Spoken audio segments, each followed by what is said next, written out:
Alrighty, people. Take two. This is the good one. No intro video this time because we have 1 hour and I'm going to make proper use of all of it. Not that I don't make proper use of it. Here I go, wasting time. Yeonmi Park, people, author of 2 books, the most recent of which is While Time Remains. The first one was called In Order to Live. The first book details her escape from the dictatorship that is North Korea. And the second is a warning, drawing some parallels between what is dictatorship to the next level and the horrors of North Korea compared to what is becoming the unfortunate reality in the West. Everybody, yes, we all saw that the Oath Keepers was just sentenced to 18 years in jail. We'll talk about that tomorrow.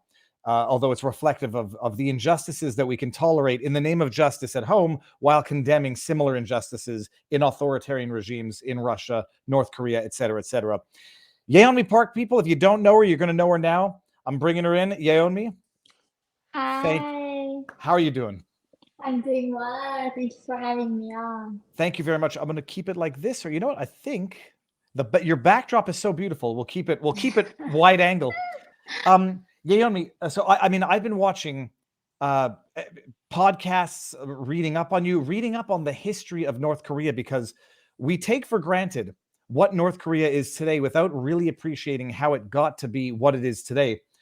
For those who may not know who you are, and I suspect there are very few, a very brief overview before we get into your story and what is ultimately your warning to the West. Who are you? I'm a nursing defector, and now I work as a human rights activist.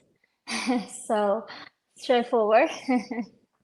And you were born and raised in North Korea. You managed to escape at the age of 13. Yeah, so I was born in North Korea in the 90s.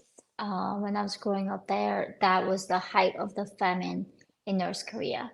So by the time when I was 13 years old, that we could not really simply find any food. And that led us to escape to China in 2007. Born in 1990. 1993 at the end Not of it. okay, Yeah. 1993. Um, all right, we're going to get into this because it's fascinating. But the history of North Korea is after World War II, and the surrender of Japan. Mhm. The north of Korea is sort of dominated by communist Russia. The south is dominated by the West, and there's a little line that was maintained there, became the demilitarized zone. But ultimately, 1950, a proxy war between communism and freedom broke out, ended in a stalemate, and thus was born North Korea. And it remained under the control of one dictator turned king for 45 years. Yeah, I mean, he became a god. So he literally came into a power, and the first thing he really did was persecuting all religion, especially Christianity. And then he made himself a god and he brainwashed every North Korean to believe that he can even read our thoughts. That when I was in North Korea, I was even afraid to think. And his family, that Kim family, still ruling North Korea like kings. It's amazing. Okay, now you're born in 1993. What's the name of the village or the town that you're born in? So I was initially born in Haesan. It's a Haesan city right across from China in the northern part of North Korea. All right, now you have to explain. I mean, we don't have enough time to get into like meticulous detail, but explain what childhood is like. When you leave at the age of 13, you have very Mhm. conscious, distinct memories of what life is like. Just briefly describe what life is like growing up at the height of the famine, because what ended up happening is um, there was a particularly bad year in the early 90s, led to mass Mhm. starvation, and that was when something else was going on when the first dictator died. But explain what life is like in a town growing up in North Korea at this time. So this is where in the after Soviet Union collapsed at the end of '89, they were stopped subsidizing North Korea's economy. And I think this is a classic example how socialism only works until you run out somebody else's money. Soviet Union stopped subsidizing North Korea's economy, so the regime decided not to give food to people.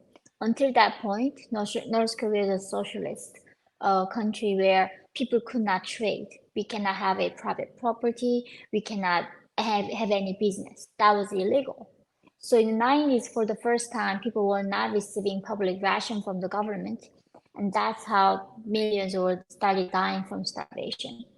And growing up in North Korea as a child at the time, literally, looking at the bodies like looking at a tree. It was like a normal daily life for me. And the only like reasons we could know was somebody died is like if there's nobody, nothing comes out of their chimney because they were not cooking their meal and they died. And that's how we find out our neighbors died. What is like on a day-to-day? People, you have nowhere, there's nowhere to go. There's no work, I presume, like nobody's even working for the government at this point.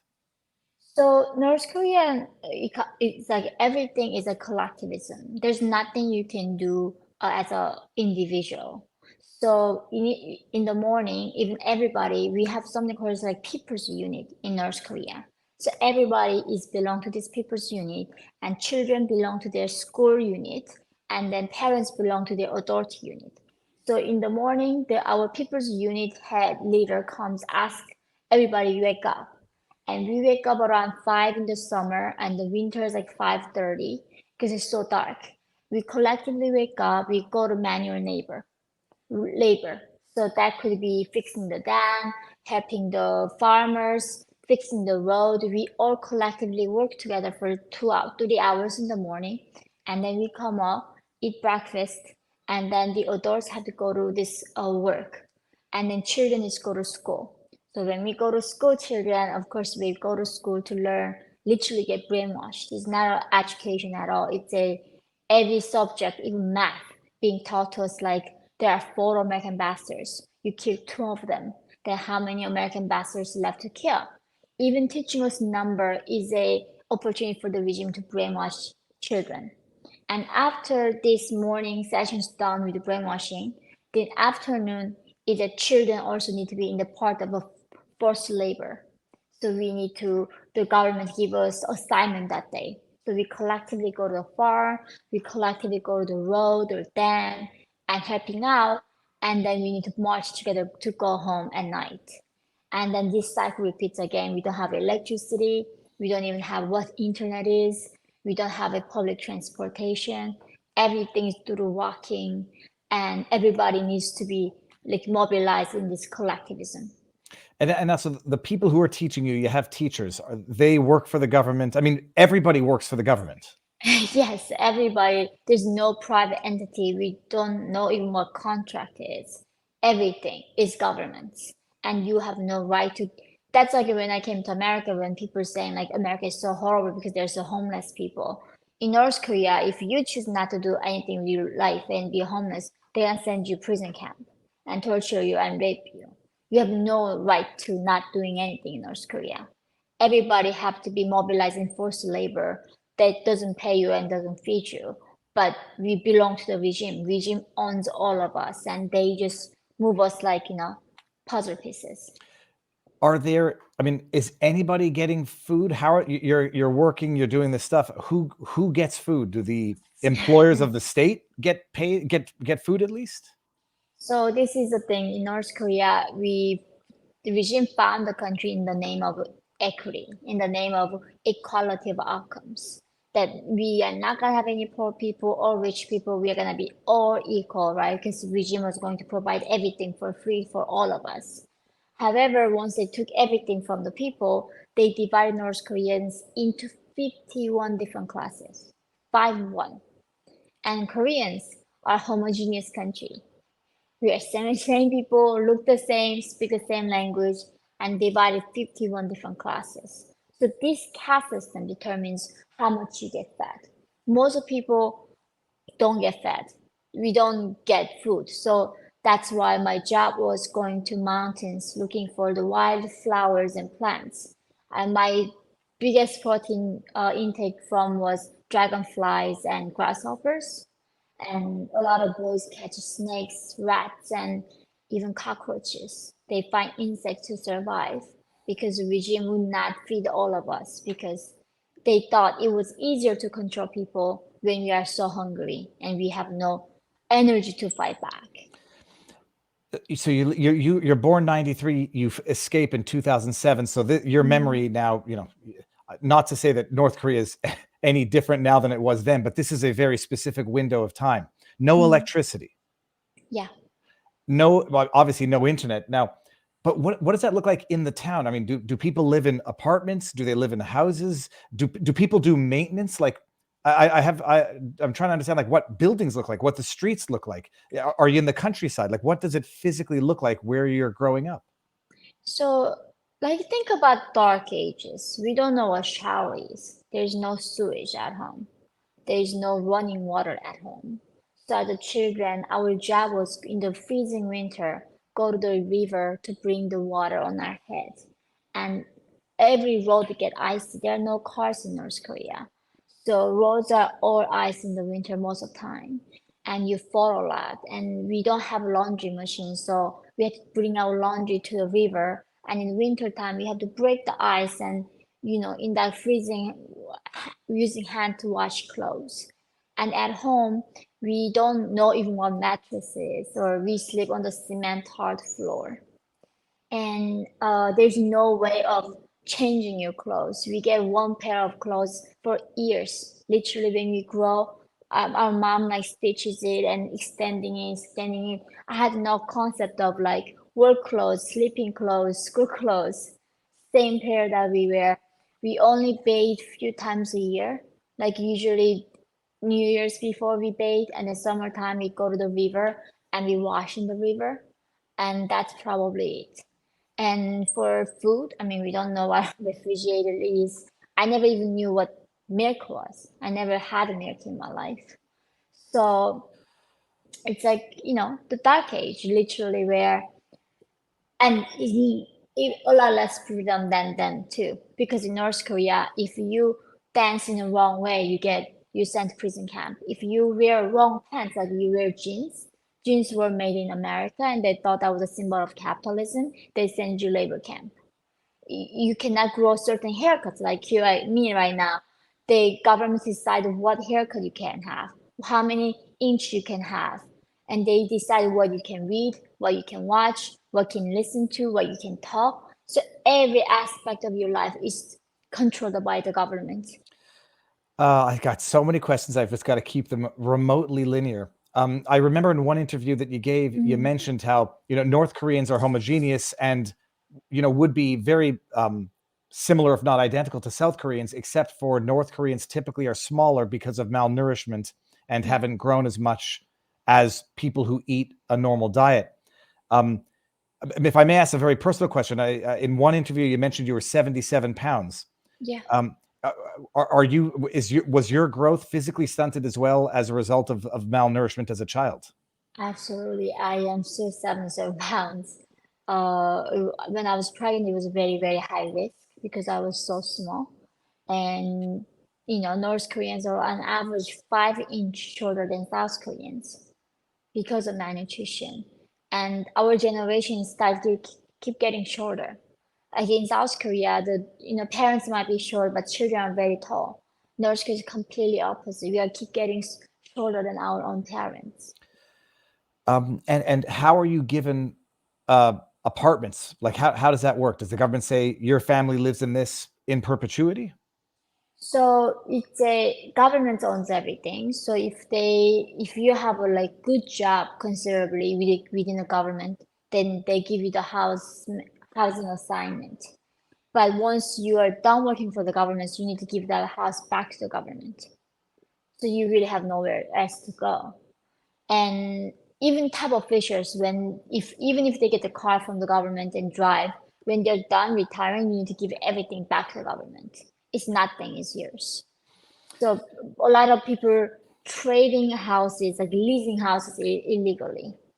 So we go like almost in a black market and then pay people private money and then have a right to stay in that home, not owning home. You cannot own anything else. You can even own a, car or cow or anything.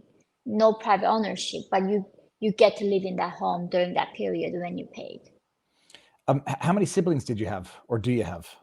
I have one older sister. Is she still alive? Yes, she's in South Korea. And your parents? My father passed away in China, but my mom is in South Korea with my sister. And now this is the question. So you're growing up in this world. I know you've described it as like another planet, and listening to your descriptions of this, it's like, you know, they in America they make horror movies that are just nothing but torture, and they call them torture porn movies. This description of North Korea sounds like dictator porn. Like, how much can we just punish a population? How much misery can we put them through? When you're growing up in this, and I understand you're like indoctrinated from day one with a quasi-religious, inspired from the Bible, North Korean dictator legacy. Does it feel normal? When I grew up in North Korea, I did not know the alternative. I did not even know that I was oppressed. We did not even have the word to describe our situation. Like, we don't have the word stress, because how can you be stressed living in a socialist paradise? So they don't give that word to us to describe our own situation. And that's what I think true oppression looks like. A lot of people in America, they say like they're oppressed, that really the concept is lost here because they never seen a true oppression. In North Korea, we don't know that life could be like here in freedom. We don't even know the word free. We don't even know the word love. So I thought that was normal. But this is another thing when people say, happiness is a relative thing. So therefore, you didn't see anybody better off than you must have been happy. Like if you are starving, if your family members are dying from starvation, and if you see your friends dying from starvation, we don't even think about what happiness is because we are surviving. So it is true that happiness is like a relative thing, but if you are miserable, even everybody suffers, you still like very much miserable.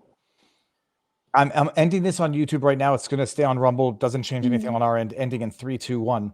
And this is my question. It's inconceivable where, when we think back to the Holocaust or World War II, and people who lived under freedom were subsequently placed under inhumane, unfathomable conditions, but they had a point of reference. You're born into this. You've never known freedom. You've never known anything other than this. You see people dying around you regularly during this. They didn't call it the Great Famine. They called it something else because, Arduous march. the arduous march. Yeah. You see people dying around you. And then the question is like, does life not have the same meaning that it does now, where you realize that this is not supposed to happen? This is supposed to be a tragedy. But when you're living in it and you've known nothing else, is it a tragedy? Do you feel sad when people around you die? Or is it a constant state of emotional, psychological numbness? I was not. I never felt like sympathy for the people who are dying, because that was just when you're born there, that's the first thing you see in a way. Nobody says you look at a tree, you need to be feel sad for it. And compassion was not even a word that people use to describe to situations. So I didn't even know what compassion was. However, though, I did feel very much miserable because I was very hungry. And every day I was sitting there, I didn't even know what God was anything, but I was hoping, what if somebody in the sky dropped me a bucket of bread? Would that be possible? Because I was so hungry. All day, every energy that I had was thinking about food and looking for food. And that's why regime loves that idea, using starvation as a tool, because it occupies all of us as a surviving mode. The only thing in North Korea you think about is finding next meal. If you made a lunch, you're gonna think about how I'm gonna find the next meal. And then if you make the one day, you don't know if you're gonna make it the next day. Tomorrow is never guaranteed to you, depending on how hard you fight for it, and also how lucky you get for it. So it's a constant paranoia of how I'm gonna survive. But not only that, the first thing my mom taught me as a younger, like, was that don't even whisper, because the birds and mice could hear me. They were constantly watching. We did not know who was a spy. We did not know how we could get in trouble with the regime, because the threshold to get in trouble in North Korea is so low. Like literally in North Korea, every room has a portrait of king dictators. Every room had to have it. And in the middle of the night, literally in the middle of the night, 2 a.m., 3 a.m., the officials kick your door and come in. They bring this like whitest cloth and then wipe the portraits on the edge. You find the dust and the whitest cloth. That's how you end up going to concentration camp in North Korea. Like literally that level of oppression. It's like it's a complete paranoia. I mean, and now you see the people who do this. Are the people who are doing it getting pleasure out of it? Are they doing it so that they can rest assured that they get a meal? How do other humans? What's your impression of what they're thinking when other people around you do these atrocious things? It's a very complex. I do think that every human being are capable of being an angel or like evil. I don't think it takes special type of people to become the torturers at the concentration camp. I think when they were born, they brainwashed to think that people are not trustworthy, that you need to watch them and surveillance them. And of course, when they do this job for the regime, they get public ration and not enough food or even for these officials. So they need to become corrupt. So they need to catch somebody doing something illegal, then demand a bribery because the government salary for a medical doctor in North Korea is now $1 per month. You cannot even survive one day with that in North Korea. So everybody needs to be corrupt. That it forces everybody to be cruel and corrupt because the government salary, nobody can live off from that. Now, people listen to this and they can't possibly understand the level of atrocity. And they say, some people will say, okay, well, this was 20 years ago. You know, I see pictures of Pyongyang today and it looks like a very nice, bustling city, big modern buildings. I mean, as far as you understand, is this type of horror still going on today? And even back then, how did it go on without it being known to or visible by the bigger cities and the cities that I guess had some form of international traffic to them? So this is where North Korea is very successful at controlling information in both directions, right? North Korea is a hermit kingdom for a reason. Pyongyang in North Korea is a special place. For North Korean people, we have no right to visit Pyongyang without government permit, and that permit is very hard to get by. Nobody in North Korea has a freedom of movement to travel around. We cannot even have a sleepover at a friend's house. We need to register with the government to have sleepovers if we want to do that. So it's not like Pyongyang is ever a representation of North Korea in any way. And when it comes to, I mean, that's why no journalist can go to North Korea and just look around and take pictures. Everything is controlled. And for the people, it got a lot worse actually. For the last 20 years, the livelihood for the North Korean people got so much worse, and especially during the pandemic. And now, actually, the cannibalism came back to North Korean people. And the border security got so much tighter than Kim Jong-il under Kim Jong-un right now that actually escaping from North Korea became impossible. You will not see new North Korean escapees now because you cannot escape from North Korea again. Let me ask you the question that people are going to ask you is where do you get, like, how do you get your information insofar as people and information can't get out of North Korea? So there are underground brokers and underground people in North Korea, and we smuggle the phone in from China to North Korea. So border town of North Korea can get Chinese phone signal. So that's how we call the Chinese phone from America. Then North Korean can answer that phone. And that's how we get the information out of North Korea. But escaping became impossible because North Korea, the country cannot afford the electricity. They put the electrified wire fences the entire border. And not only that, they bury the landmines on their border. And they evacuate people from the border for miles and miles. And they put their machine guns with the soldiers to shoot to kill. And the persecution was so hard. Now nobody in North Korea can escape. Good. I mean, it's a segue. Explain to the world how you escaped. I've heard the story. I mean, I've heard you explain it, but many people haven't. How did you ultimately get out, and how did your family get out? So initially, my sister escaped first when she was 16 years old. And then she left me a note saying, why don't you go find this lady and go to China. She will help you to come to China to find me. So I found a note. I went to find this lady with my mother at the time. And then the lady said somehow she could help me to go to China. And then she said, if I go to China, I will see my sister again. And she bribed the border guard. As I said, there are border guards every 10 meters with machine guns. It's not like you could just walk across the river. They are like heavily guarded border. And this lady bribed the guard, and we were able to cross the frozen Yalu River into China. The reason she was helping us was that she was selling us as a sex slaves to Chinese people. And that's how we got to China by through human traffickers. Now, some people don't know about they don't know about or the extent of the human trafficking of North Korean sex slaves to China. Can you flesh that out for people who might not know that this industry exists and the extent of it? Yeah, so China, I think a lot of people do know that China had a one-child policy, and that policy has a dark consequences for the people, for Chinese people and for North Korean people. That policy forced people only have one kid, so they decide to abort a lot of girls and kept the boys. Now there's a difference share between men and women ratio is so high in China. There are more than 33 million adult men in China cannot find wives, not just enough girls to go by. So these men are desperately looking for women, and they buy North Korean women. So they sold my mom for $65, and they sold me for over $200. And they separated me from my mother and then sold us into sex slavery.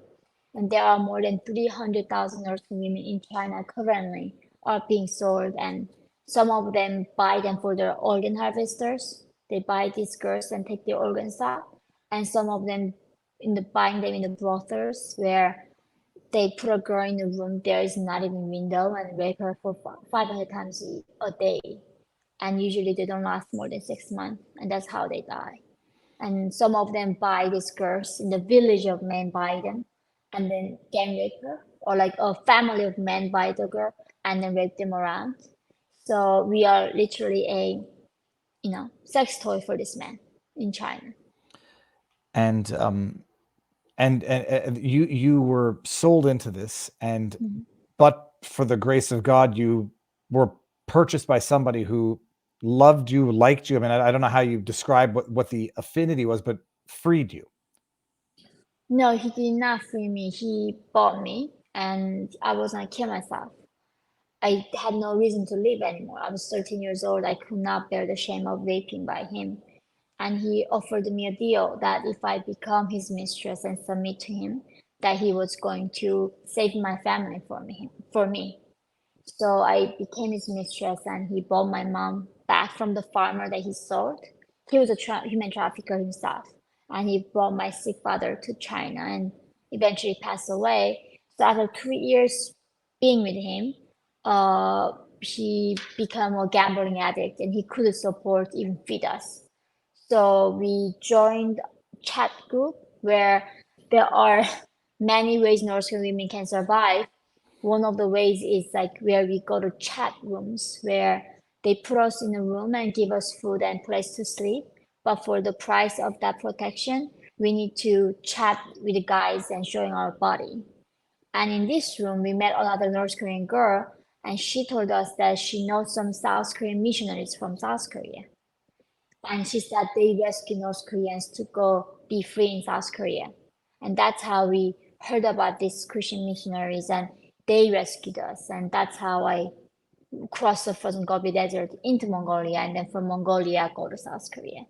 So the Christian missionaries, they rescue you in terms of smuggling you out, not using diplomatic relations to get your safety. Not even really smuggling. They put us in a safe house in China where they gave us food and they gave us Bible to study and pray. And several months later, after a lot of prayer, they told us to how to go to Mongolia. They couldn't come to that journey with us because the success rate of surviving the Gobi Desert is not even 1%. Nobody can guide us through the Gobi Desert. So they took us the closest border in China to Mongolia and gave us compass and told us follow this direction, and if you cross 8 wire fences, it will be Mongolia, and if you're lucky and not die from the minus 40 degrees cold or eaten by the animals, you can tell them that you want to South Korea. And that's what we did. How long did that journey take? Uh, It took us several days to go to that border town of China. We had the border with the South Mongolia, but on the desert it was 1 day. And so you managed to escape. So the missionaries, actually, I don't understand this mechanism also. The missionaries know that there's this problem of human trafficking, sex slave industry in China. Yeah. And so they are involved in rescuing people they identify as being sex prisoners, or let's call it slaves. Yeah. They get you out, and then they say, well, here's the journey, go to Mongolia. That's how you get out of China after having gotten out of North Korea. The journey, you did this with your mother? I did this with my mother, and then they put us in a group, and we had a few more other women and one man, and then one child. So total 8 people in our team, we crossed together. And now I know this from you mentioned this in Rogan, but that some of the people who finally get you in Mongolia, they make some jokes about bringing you back to North Korea or bringing you back to China. Back to China means going back to North Korea. So yeah, they want to send us back to North Korea, and we were going to kill ourselves. And they had pure joy out of our reaction, because for North Korean people, like going back to North Korea means sending Jews to Auschwitz. It's the exact same thing. And the best thing could ever happen to us is like dying quickly ourselves before going through all that torture. So what happens when you get to Mongolia? You get picked up by Mongolian border guards, and then where do you go from there? Like, what do they do with you? They of course, like, they use a gun to ask us to raise our hands up when we are kind of invading their border, right? And then after this prank of sending us back, and we're nearly about to kill ourselves, in the last minute they stopped. And sometimes they overboard, and the next team that follows, they went to overboard, and one lady had to swallow her poison. But with us, they stopped in like the last second that we were going to kill ourselves. And after this drama, they took us to a first interrogation detention center. So we are not free in Mongolia. They put us this detention center, and then the investigation starts. They ask us to write where we are from, who's our neighbor, who's our parents, what we learned from North Korea, and write everything. Literally, they ask you to write everything about you lived through. So we write these pages after pages and after pages, and then people come for the interview to verify our information. And then they moved us several detention center in Mongolia it took many months. And then eventually went to Ulaanbaatar, the capital of Mongolia, and there South Korean government sent a, in a way, fake passport, because we didn't have identities, and then flew us from Ulaanbaatar to Incheon, South Korea. And we left there in 2009. You left South Korea in 2009? No, we left to South Korea. Okay, we left Mongolia in 2009. Now, I mean, I don't know what this possibly feels like to discover freedom. And I presume for the longest time, and maybe even to the present date, you still have this waking fear that someone can come and snatch you and bring you right back at any point in time. Like, what's it like adjusting to life in South Korea? It's very hard. Freedom was not easy. I remember at some point, like, I don't want to be free. It was so overwhelming and scary that learning that freedom meant responsibility. In North Korea, I never, in a way, had to think for myself. Like, what I want to wear, government decides for you. I never had to think about what do I want to do even with my life. I never had to even have opinion. Somebody asked me, like, what's your favorite color? And in South Korea, I was like, what do you mean? Because in North Korea, my teacher told me my favorite color was red because it was a revolutionary color. Everything was determined for me. And in South Korea, suddenly I had to think for myself. And that was exhausting. And then, of course, eventually I got to know freedom, and I'm loving it now. But it took some, used to.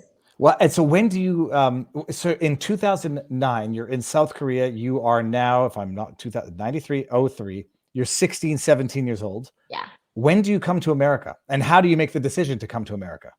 I came to America. Initially, I visited in 2013 to Texas.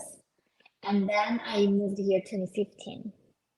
All right. And now, So so in the 6 years that you're in South Korea, you yeah. decide to go back to school, you start studying, you start absorbing everything that had been denied to you for your entire life.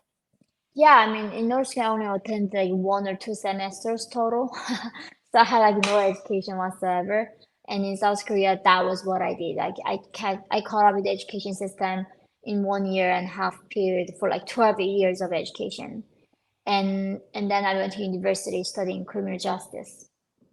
Criminal justice in South Korea. Mm-hmm. Cool. Did you finish it? And in my junior year, I transferred to Columbia University in New York. Okay. So now, holy cow! So you go from South Korea, you go from North Korea to China to South Mm-hmm. Korea. Now then you go to Columbia University in New York, and you Mm-hmm. are now 18 years old. I was 22 by then. 22. I was 22, yes. In America, where did you learn to speak English? In South Korea, I watched Friends, TV show Friends. That's amazing. That's how I learned. And so you learned English from scratch at the age of 16, 17. No, more like 19. Because initially I was catching up with learning South Korean. South Korean is very different than North Korean. So I had to learn South Korean first. Amazing. Okay, so and then you come to America and you're pursuing Mhm. the American dream, studying. What were you studying at Columbia again?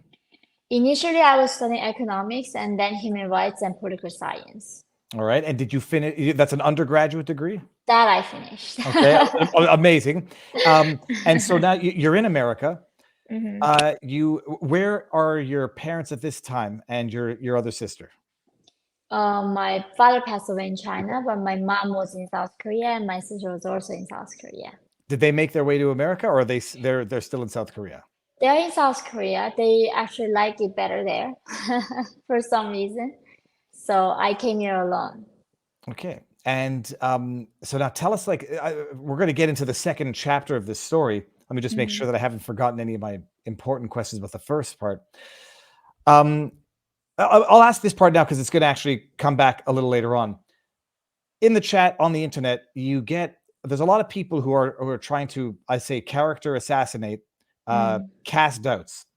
Yeah. Did call you a liar, all sorts of things. Your Mhm. story doesn't make sense yet. Has that always been the case, or did that start only more recently when you started getting more vocal about other issues that you've noticed in the United States? So it happened in the very beginning, very, very beginning, like 10 years ago. No, 9 years, 2014, when I spoke out. And that was actually the attacks were coming from the regime. North Korean regime was attacking me. That, they were saying I'm a CIA spy, I'm a Western propaganda puppet, and my my father didn't die in China, and we had to bring up my dad's like ashes to South Korea and is under the South Korean police protection. So North Korean regime creates all this like threats, and obviously they went after 3 generations of my family because I spoke out. And then when I wrote the book with the Penguin Random House, that book was based on not my memory, it was based on the people that I escaped together in the journey. So I had a co-author, Marianne Voller, for that book. So she literally went to South Korea with me, had a voice recordings of these women's memory because they could misremember it 10 years later. So Penguin got all those voice files in the legal team. They're not stupid. They are like very credible publisher. They're not going to write a book based on some girl's memory. So after that book, no accusations ever happened. That book cleared everything up to that point. But until that point, initially when I was speaking out, I did not know the difference between grass or plants. When I looked it up in South Korean, it said grass. So I thought I ate grass, but turned out I ate the plants. And when I was escaping, I climbed these mountains like in town. And turns out they went to Google Earth and checked the altitude. It was not really technically a mountain, it was a hill. But I don't know Okay. the difference. You know, So and just so I don't the purpose of that question was yeah. twofold, because there is presumably a meaningful external out of North Korea type of enforcers, much like what we see in outside of China in foreign countries, authorities, reining in Chinese nationals who are bad-mouthing China. I have no doubt that there's a similar thing with North Korea. And then the flip side, the why I asked you is, I would imagine that once you started speaking out against what we typically or colloquially call woke culture in America, victimhood stuff, then the left, I presume, when they started calling you a racist for the incident in New York, then this type of attack started to increase as well. And I'm just wondering, was my anticipation accurate, or was it always like this? So initially, I cleared all that up in the book, and then it was gone. Now the second book came out, and then as you can see, the people who really criticize me, you will know that they are like literally say in their profiles, I'm the Maoist, I'm the Marxist, I'm a Leninist, right? All these very left people. And in a way, though, North Korea is the only hope in the world for them because this is the last country that holds socialist pure ideology firmly till this day. And they are the enemy of America. So anybody who hates Western capitalism and free market in America, they are allied with North Korean regime. So now I get not only North Korean regime attacks me, the people who worships Marxism and Leninism and hates capitalism, now all the attacks on me. So it really just became a new thing for the last few weeks since the book became very popular. So No, what's amazing is I read the comments and I have a logical brain. It just doesn't make sense that you're paid by the CIA or you're a glowy to make North Korea look bad, which would suggest that North Korea is not bad, which doesn't make sense. To suggest that you're being paid to create public opinion support for a war in North Korea when nobody's touching North Korea, despite having all of the reason in the world to do so. And the only thing that makes sense to me is that there's a lot of people who, pro-Chinese, pro-CCP involved who are probably likely behind this. That and the people out there who call you a racist because you called out some problems in America that they don't want to address or that they take pride in. And for those who don't know, we're going to jump into this. You were in fact called a racist. A North Korean escapee defector called a racist because of an incident that occurred in New York where you were assaulted and mugged. And when in Chicago. In Chicago, sorry. Yeah. And when it came time to identify the thug or the attacker, and they happened to be black. I mean, these things are not relevant, but in the minds of people who want to make them relevant, when you identified it, you were called a racist. Can you tell people what happened with that incident, why you were in Chicago, and how it came to be?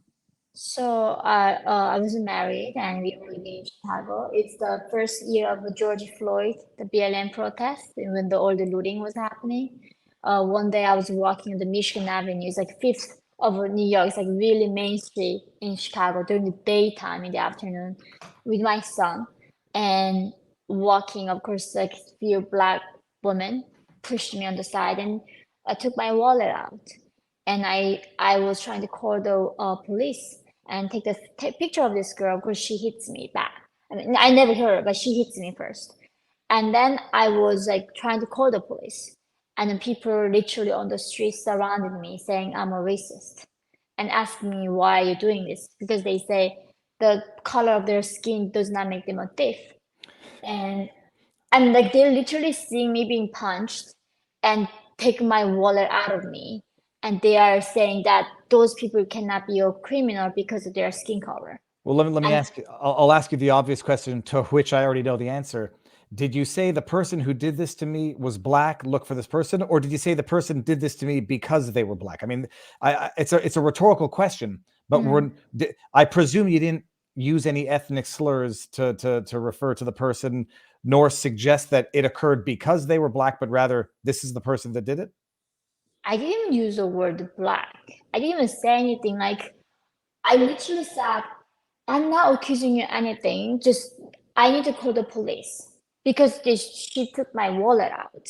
I did not like even saying you're a thief or help or anything. It's like, I just want you to wait here until police comes. And it's like, what are you talking about? I'm not a thief. It doesn't make me a thief because I'm a black. And like, I'm not accusing you anything. I just want you to hear until the police comes. And then she was punching me and trying to run away from me. And then that's when people were circling me around. But this is the thing. I was raped by Asian men. I was not raped by, like, anybody can be a murderer, anybody can be a rapist. It's not about skin color at all. And that's when I was so shocked how Americans gone mad. It's like the madness of crowd. They could not see the fact and the logic other than just skin color. And they were horrified that somehow thinking, I'm an Asian person, now they call me I'm a white passing person.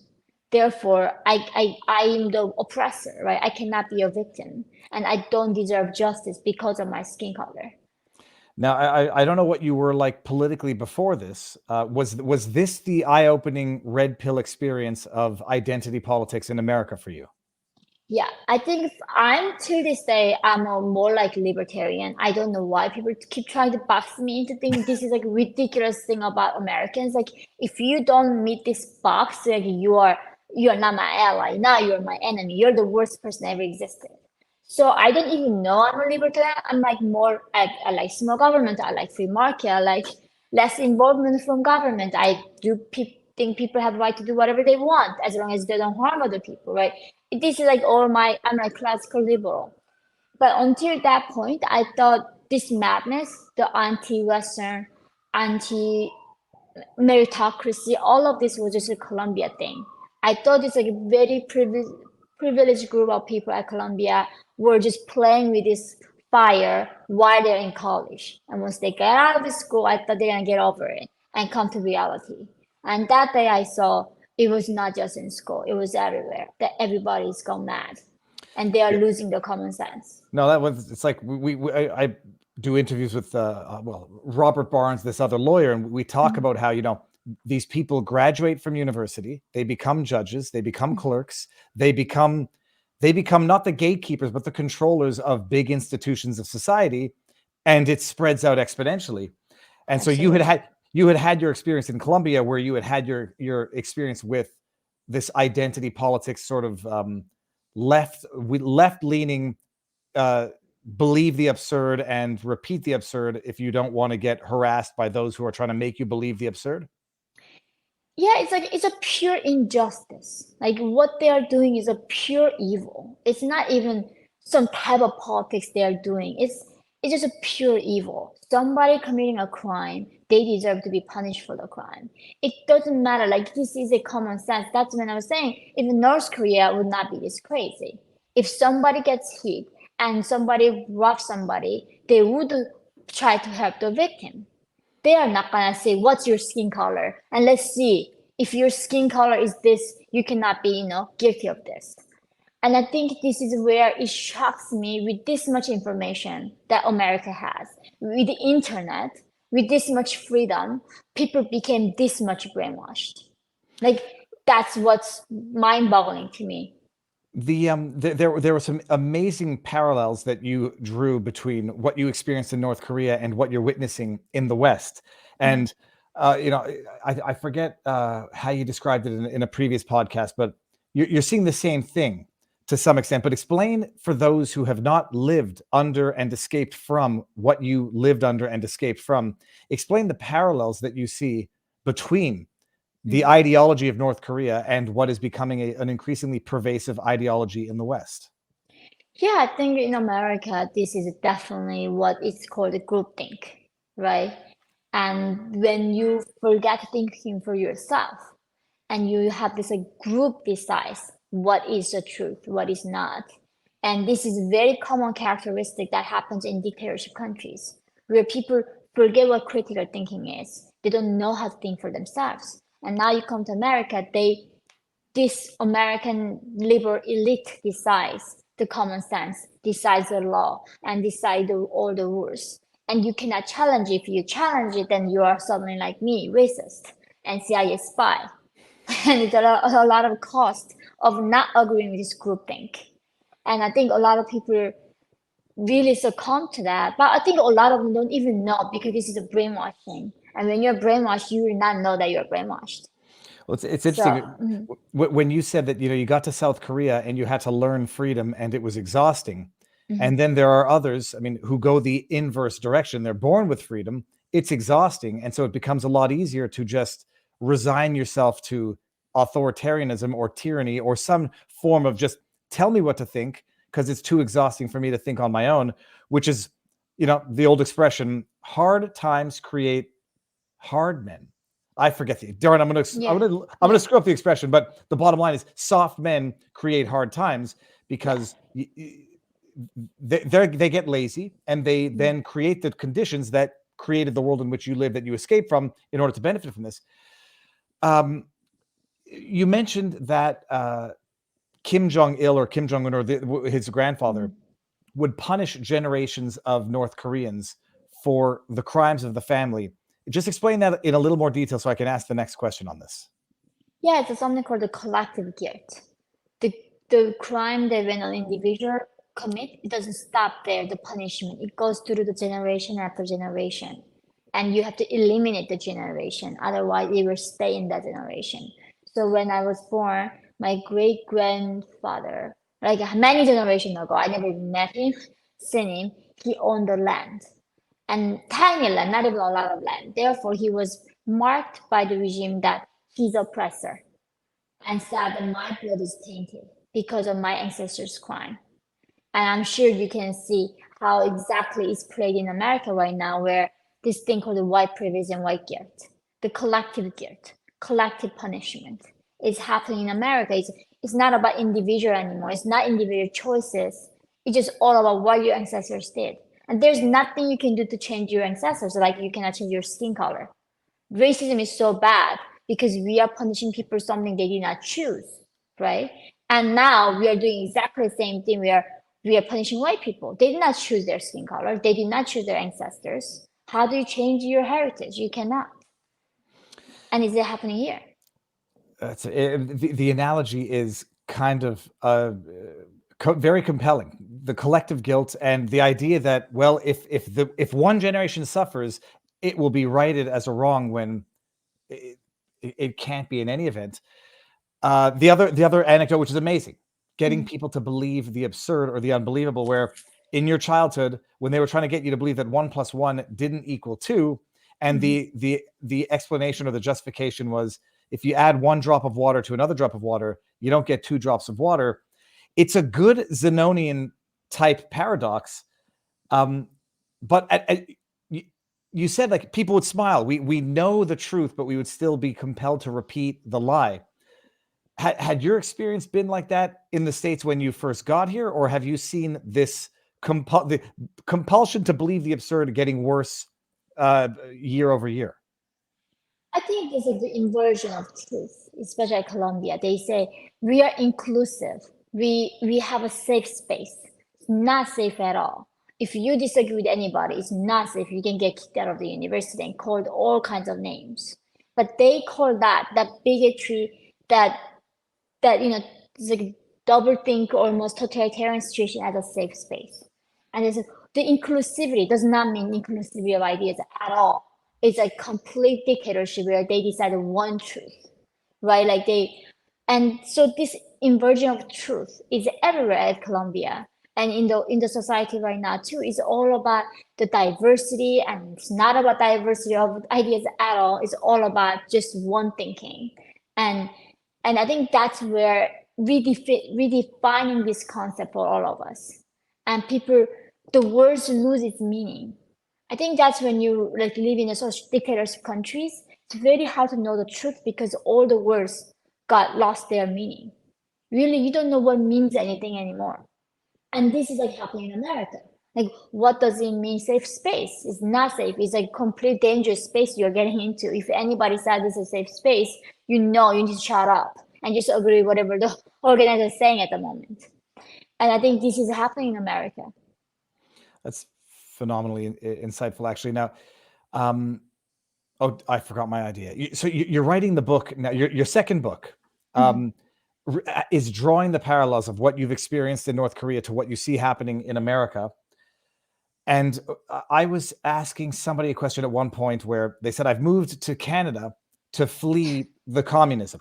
And I said, well, what are you gonna do if it and now they say, but I see it coming into Canada. I said, so what are you're gonna go home? And the person says, well, where do I have to go? Like if it comes here, I don't have a home to go to. I fled it because of it. How are you trying? Like, what's your goal to try to awaken some minds, wake people up in America, the last bastion for where freedom might exist? Yeah, I think this is the last hope. We have no place to go after if America falls. But the thing is, I am hopeful because when I was born in North Korea, I did not know that I was oppressed. And how do you fight to be free if you don't know you're a slave? And in America, at least this moment, we know something is wrong. And I think that's the hope. But once we pass this point where every word got inverted, that truth is lost, the people don't even know they're oppressed. They don't even know this is abnormal. That's when actually the hope is really lost. However, at this point, as many people are losing their hope, we still have hope because we still have truth and we still can think independently outside this machine. Fantastic. Now, what was I going to say? I wanted to flesh out a bit of the censorship issues in terms of Chinese influence in the West. We don't have much time left, but can you clarify for those who might not truly appreciate the degree of influence of China in the West? People ask, well, why don't we just go and take out Kim Jong-un or Kim Jong-il? What are we on now? We're on Kim Jong-un. Yeah. No, and the obvious answer is China would not allow it. China's influence in North Korea, China's influence in the West. Explain it for people who might not fully understand the depth and scope of it. Yeah, I think people really forget that we are not dealing with Northern regimes, we are dealing with China. So China sponsors North Korea. They run North Korea. And I think that's why no amount of North Korean threat comes to American way, America cannot stand up their ground because basically it's a Chinese threat. And their Chinese influence is not just only over North Korea, even in Hollywood, academia, media, everywhere, especially in Hollywood, where there was a time when the Hollywood producer want to make a movie about my first book. He sent me a script for the movie script. And in the script it says, China was my promised land. When I got to China, they gave me protection and they gave me refugee. And I called him like, this is like completely what you call misinformation, right? what I told him, this is not what happened. It's like, this is the only way we can make a movie about North Korea in Korean Hollywood. That's why there's no Schindler's List. There's no any gripping movie about North human rights abuses in Hollywood because they cannot offend China. China controls all the narrative, what we can see, what we cannot see. And I don't think people understand how much our reality is shaped by Chinese influence. And our truth, that the truth of the world is hiding from us because of Chinese money and so many people in America trying to appease China to make money from this evil regime. Yeah, when we've talked about this many times, whether it's LeBron James, not wanting to talk bad about China because they've got a lot of financial interests for sporting. That actor, John Cena, seemingly kissing up to China. Red Dawn, the movie where they had to reshoot a scene because China said, no, you're not going to make us look like that. And then they still didn't approve of it. People don't appreciate it. But let me ask you this question. China has, their foreign police stations in Western countries. North Korea, something similar. Do you have any real risk, or do you have any fear of reprisals for what you're speaking out about in the West? So I've been informed by South Korean intelligence. So it's interesting. I was canceled by FBI. So when people are saying that I'm like backed by American government, like they cancel me. FBI invited me to speak at their Houston office, and then the 2 days before, the head of diversity woman calls me and saying, we need to cancel your speech because of your political opinions. So when people keep saying I'm like paid by American government, like they cancel me actively. But this information came from South Korean intelligence years ago, where they told me that I was on the killing list of Kim Jong-un, and I need to avoid countries like Malaysia, where Kim Jong-un killed his half brother at the airport. And there's many countries that North Korea has embassies and can hire hitmen and kill me easily. So I have to be careful with which country I go and which country I don't go. And so far, I live in New York City. In Midtown, there's a North Korean consulate, but they never showed me at my door yet. So I think I'm okay in New York. Amazing. And now, to ask the absurd question again, people talk about how bad North Korea is, and then it ends there because I think people have resigned themselves to being citizens with no power, no control over everything or anything. What are you continuing to do now, and what can people do? I don't know, raise awareness to try to do something. What can an ordinary person do to help? Well, both this time, get the right politician in the American government that can stand up against China and demand accountability from Chinese regime. Because ultimately the key is in Chinese hand. If they decide to give freedom to Northern people, we're gonna get it. But they are not doing anything about that. So, and of course, freeing this, all these people in America saying, denouncing that slavery is wrong. Of course it's wrong. Why are you not doing anything about this modern day slavery? Just a new report came out by the UN said more than 50 million people are modern day slaves right now in the 21st century. And America is completely keeping silence about the modern day slavery, and they only talk about the slavery that happened hundreds of years ago. So I think that awareness is also important. But I think mostly it needs to come from our leader in American government where they can stand up against China and hold them accountable. And I think as a people living in democracy who have power to vote, that's important power that we have. Fantastic. Now, Yeonmi, I know you have a heart out, and it's been an hour and 1 minute. So I'm gonna. Did I forget to ask you anything, or is there anything that you would have wanted to say had I asked you the question? No, I think you covered so many good I think questions. we did good. Yeah. Where can people find you? And I'm going to send. I've got the Amazon Yeah. affiliate link for your new book and your old book.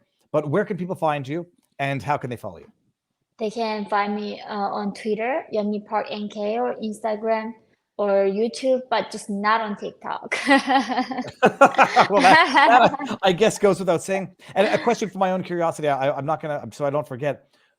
Is Yeon, is Park your real last name, or is it like when a lot of immigrants from Eastern Europe came over to America, they gave them random last names? Oh, this is North Korean name. Okay. Everything. I did not change a single thing in my name. It's like a complete North Korean name. Okay, Yeah. very cool. I'm going to see. I think chat. If I didn't get into any questions you had, my apologies. Yeonmi, thank you very much. I mean, we'll keep in touch after this. We'll stay in touch. Thank you for doing this. Thank you for speaking out, and thank you for agreeing to come on. I'm going to end the stream. We'll say our proper goodbyes, but everyone else out there, you know where to find her. I'll put all the links in the pinned comment. Yeonmi, thank you very much. Thank you.